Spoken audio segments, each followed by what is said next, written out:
queridísimo Jaramillo, pues se publicó esta semana la lista de personas multimillonarias de Forbes, este top, digamos, esperado para las élites, pero que normalmente nos indigna muchísimo al 99.99 restante por ciento de la población. Y la noticia que destacamos aquí en nuestro país particularmente es que hay presencia de una, pues decena y media, 14 personas mexicanas a las que les fue mejor que a otros millonarios que perdieron parte de su fortuna a pesar de la pandemia, las guerras y demás. ¿Qué primera lectura tienes de este índice? Bueno, creo que lo que nos demuestra, como ha pasado año con año, incluso desde la pandemia, es que la riqueza de las personas más ricas en la sociedad en general, pero claramente en México se nota mucho más, está desvinculada de la situación general que vemos en la población. Digamos, en un año como fue el año 2022, con tanto, digamos, con un aumento de los precios tan fuerte, la inflación que terminó golpeando a muchas familias en el poder adquisitivo, lo que vemos es que en lugar de que las empresas, digamos, buscaran reducir ganancias para tratar de reducir precios y al mismo tiempo pues cuidar más los bolsillos de las familias, pues vemos que estas 14 familias y personas mexicanas que integran la lista de Forbes, pues aumentaron su riqueza entre 2022 y 2023. El aumento es cercano al 6%, cerca de 10,000 millones de dólares, que además es una cifra inmensa. También ahorita podemos hablar de qué tan grandes son estas cifras, pero cuando las mencionamos parece que no alcanzamos a dimensionar el tamaño de la riqueza que concentran y al mismo tiempo de cómo esta se sigue incrementando año con año, insisto, a pesar de los problemas que se viven en el país. Justo por ahí leía el otro día una columna de Viri Ríos que decía, nunca nos imaginamos qué tan rica es la gente rica de verdad. ¿Qué son estas cifras? Digo, por ahí si lo comparamos en gastos de secretarías o PIB, lo podemos medio dimensionar, pero justo cómo sería una comparación justa. Y también preguntarte a qué se dedican estas 14 familias, ¿no? ¿Cómo es posible que sean, digamos, intocables por la circunstancia del resto de nosotras y nosotros? Sí, digamos, en cuanto a lo primero, efectivamente, digamos, la riqueza que acumulan al día de hoy es prácticamente equivalente al 11% del PIB.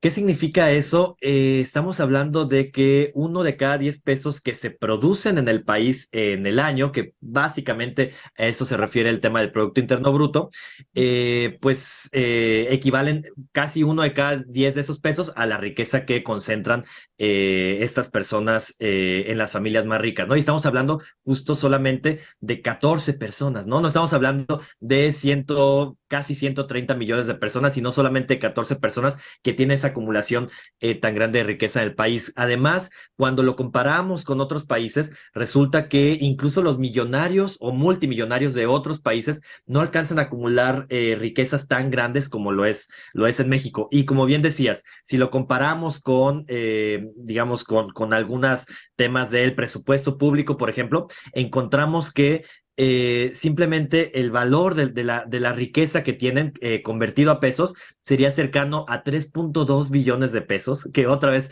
es muchísimo. Imaginemos que es 10 veces más grande que el programa cercano o cercano a 10 veces más grande que el presupuesto del programa de adultos mayores, que sabemos que es el programa, este programa social es el más grande que ha habido en toda la historia de México. Si de por sí ya es muy grande, imagínense que su riqueza equivale solo a 10 veces ese presupuesto. Lo podemos comparar con otros presupuestos, pero al final de cuentas es algo que realmente es inmensamente grande su riqueza. Sí, o sea, estamos hablando de personas contra países completos, ¿no? O sea, pero hablamos de países, no hay que perder eso de vista. Oye, Exactamente. Y bueno, y nada más completando lo que me decías, justo el tema de a qué se dedican es algo bien importante, porque lo que hemos demostrado con diversos estudios es que en gran parte la mayoría de estas 14 personas que están en la lista son personas que heredaron riqueza, incluso simplemente en los últimos años han fallecido algunas de las personas que integraban la lista, o por ejemplo en el caso de Beckman, han heredado su riqueza en vida.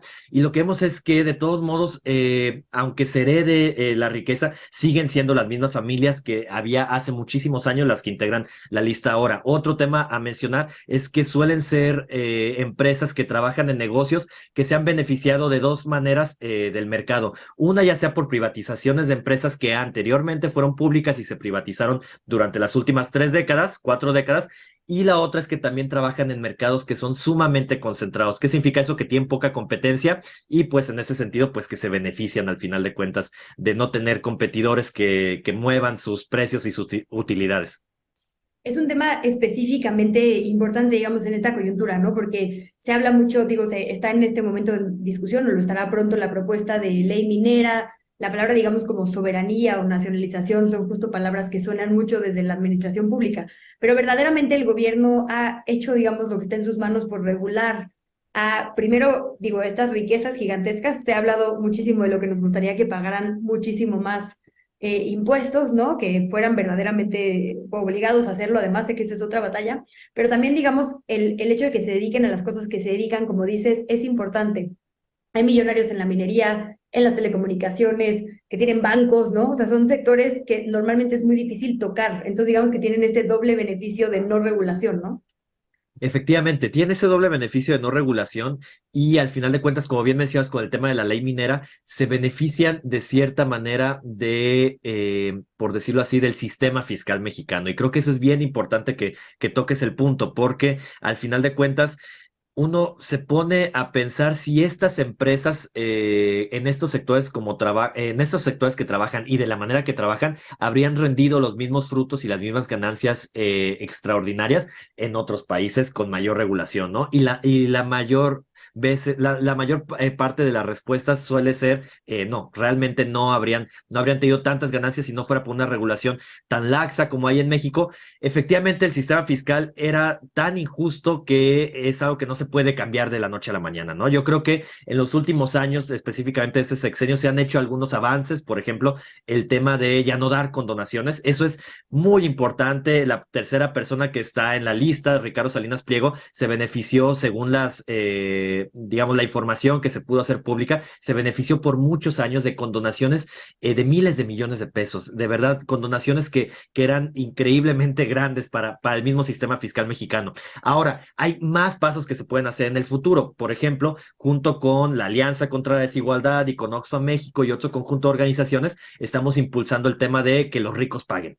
Y básicamente lo que queremos es que se impulsen diferentes iniciativas fiscales de impuestos que busquen al final de cuentas cobrarle más a los más ricos, porque al final de cuentas, como decíamos ahorita, para ellos termina siendo un sistema fiscal casi de un paraíso fiscal, por decirlo así. Entonces queremos que paguen lo justo. Hay diversas iniciativas y hay diversas formas de llegar a eso, pero sí hay un objetivo muy común, que es que si estamos viendo que sus ganancias crecen año con año y su riqueza crece año con año, pues tomar una parte de esa riqueza que al final de cuentas sería justa, porque pues de quien nace esa riqueza es de México y de la economía mexicana y de las personas mexicanas, pues creemos que retribuir una parte de eso sería al menos algo que se podría hacer y que se hace en otros países, también hay que decirlo, y que eso podría generar dos cosas: una, disminuir la desigualdad, y por el otro lado también aumentar la recaudación en México para generar mejores y mayores políticas sociales.